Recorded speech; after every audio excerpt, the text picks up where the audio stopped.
इस वक्त की बहुत बड़ी खबर, कर्मचारियों पेंशनर्स के लिए महत्वपूर्ण खबर। 18 महीने की लंबी टीआरएस पर बड़ी अपडेट। वित्त मंत्री को लिखा गया पत्र, क्या बजट के बाद मिलेगा लाभ? जी हाँ दोस्तों, 7 पे कमीशन 18 मंथ टीआरएस 1 करोड़ केंद्रीय कर्मचारियों और पेंशनर्स को सेंट्रल गवर्नमेंट एम्प्लॉय के लिए महत्वपूर्ण खबर है। 18 महीने के लिए टीआरएस पर ताजा अपडेट। भारतीय प्रतिरक्षा मजदूर संघ के महासचिव एवं स्टाफ साउंड की राष्ट्रीय परिषद में केंद्रीय वित्त मंत्री निर्मला सीतारमण को 1 करोड़ केंद्रीय कर्मचारियों और पेंशनर्स के लिए महत्वपूर्ण खबर। 18 महीने की टीआरएस पर ताजा अपडेट। भारतीय प्रतिरक्षा मंत्री निर्मला सीतारमण को पत्र लिखा है और बजट में टीआरएस को जारी करने की मांग की है। अगर केंद्र सरकार इस पर सकारात्मक रवैया अपनाती है तो कर्मचारियों के खाते में 40,000 से 2,18,000 रुपए तक का एरियस का पैसा आ सकता है। वित्त मंत्री को लिखा पत्र, बजट के बाद हो सकता है फैसला। दरअसल भारतीय प्रतिरक्षा मजदूर संघ के महासचिव मुकेश सिंह ने वित्त मंत्री को पत्र लिखा है और कहा है कि डीएआरएस की भुगतान विलंबित जारी किया गया है। तब केंद्र सरकार ने आर्थिक स्थिति सही नहीं होने पर हवाला दिया था, लेकिन जब देश की वित्तीय स्थिति में सुधार हुआ है, ऐसे में सरकारी कर्मचारियों और रिटायर्ड कर्मचारियों को रोका गया भत्ता वापस करना चाहिए।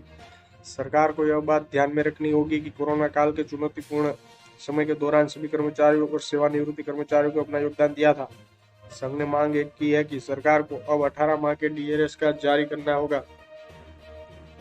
कोविड के समय रोकी गई 3 किस्तों को आगामी बजट में जारी करने का अनुरोध करता हूं। संभावना जताई जा रही है कि लोकसभा चुनाव को देखते हुए केंद्र सरकार डीएआरएस पर फैसला ले सकती है। वही 2024 में जनवरी में 4% डीए में भी वृद्धि की जा सकती है। इसका ऐलान मार्च में किया जा सकता है, क्योंकि इसके बाद लोकसभा चुनाव की आचार संहिता लगने की उम्मीद है, जिसके बाद सरकारी कर्मचारियों में कोई ऐलान नहीं कर पाएगी। 2020 से 21 तक का बकाया एरियस। दरअसल केंद्रीय कर्मचारियों पेंशनर्स को 2020 के जनवरी 2021 तक का डीए का एरियस बकाया है, क्योंकि 4 साल के पहले कोरोना काल में केंद्र सरकार ने 48 लाख के केंद्रीय कर्मचारी और 64 लाख पेंशन भोगियों के महंगाई भत्ते में महंगाई राहत पर रोक लगा दी गई थी, जिससे वो लंबित समय से मांग कर रहे थे। इसको लेकर कर्मचारी संघ कई बार केंद्र को पत्र लिख चुके हैं।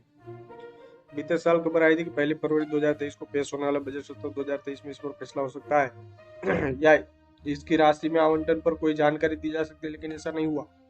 और 1 फरवरी 2024 को मोदी सरकार का अंतरिम बजट पेश होने वाला है। ऐसे में एक बार फिर कर्मचारियों और पेंशनर्स के एरियस को लेकर लंबी उम्मीद जग गई है।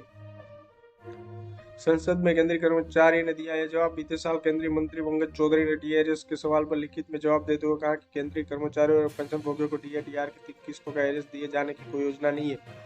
1 जनवरी 2020 और 1 जुलाई 2020 और 1 जनवरी 2021 को जारी किए गए डीए को फ्रीज करने का पैसा कोरोना महामारी से पैदा हुई आर्थिक व्यवधान के लिए चलते लिया गया था। इससे कर्मचारी पर वित्तीय बोझ कम किया जा सके, जिसका असर 2020-21 और उसके बाद भी देखा गया है।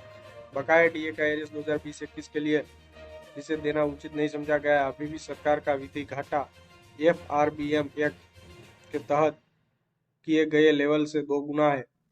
जी हाँ दोस्तों, कर्मचारी पेंशनर्स के लिए महत्वपूर्ण खबर। 18 महीने की लंबी डीआरएस पर बड़ी अपडेट। वित्त मंत्री को लिखा पत्र, क्या बजट के बाद मिलेगा लाभ?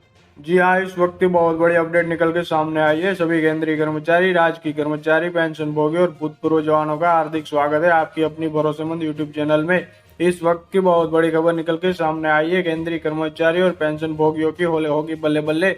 जानते हैं खबरों को विस्तार से। सबसे पहले वीडियो को लाइक कर दीजिए, क्योंकि आपकी लाइक ही हमारी मेहनत का फल होता है। साथ ही चैनल पर पहली बार विजिट किया है तो नीचे ब्लैक कलर के बटन को दबाकर चैनल को अवश्य सब्सक्राइब करें, क्योंकि यही चैनल आपको सरकारी कर्मचारियों के रिगार्डिंग हर खबर सही सटीक तथ्यों पर आधारित दिखाता है।